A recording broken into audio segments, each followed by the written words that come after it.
আবার জিজ্ঞেস করে কোন কোম্পানি? শ্রীরামের গাড়ি। আচ্ছা হ্যাঁ, শ্রীরাম পাইনের কোথায় কি কিসের দিয়ে?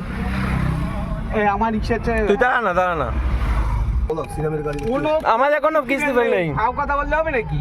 কোনো কিস্তি না। লিস্টে দাম আছে? হ্যাঁ, কিস্তি ফেলার গাড়ি লিস্টে দাম আছে?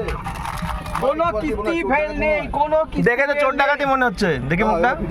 না ভিডিও চোর ডাকাতি মনে হচ্ছে দেখে। আমাকে 14 টাকা মনে হচ্ছে। তার কি? আপনাদের কি মনে হয় দাদা? রাস্তার মধ্যে দাঁড় করিয়ে এগুলো কি ধরনের অসভ্যতা? কি কথা বল? হ্যাঁ, কিস্তি ফেলতে হবে, তোমাদের কিস্তি ফেল নেই। আপনার সাথে কি ঝগড়া করছি? ঝগড়া কি আমাদের কি কোনো কিস্তি মানে আপনি তুমি রাস্তায় হ্যারাসমেন্ট করছো কেন? তুমি আমি তোকে তোরা কোথায় হাসবেন্ড করব? দাঁড় করালে কেন? হ্যালো। যা চলে যাও। আরে এই নাম্বার আছে দেখি চোর ডাকাতের নাম্বারটা একটু দেখি। 14 টাকার দাম। একটু আগা দেখে নিচ্ছি। নাম্বারটা দেখতে দেন। চোর ডাকাত দাঁড়িয়ে কাজ করে যাও। আপনার নাম কি? আমার নাম আমি। আচ্ছা আমি আপনার গাড়ি শ্রীরামের গাড়ি বললাম তো। আরে বাবা, আপনি তুমি আগে দিয়ে জানো না, এখন এসে বলছো শ্রীরাম। তুমি নাম্বার গাড়ি ছেড়ে দিলাম। নাম্বারটা এটা দেখে নিস।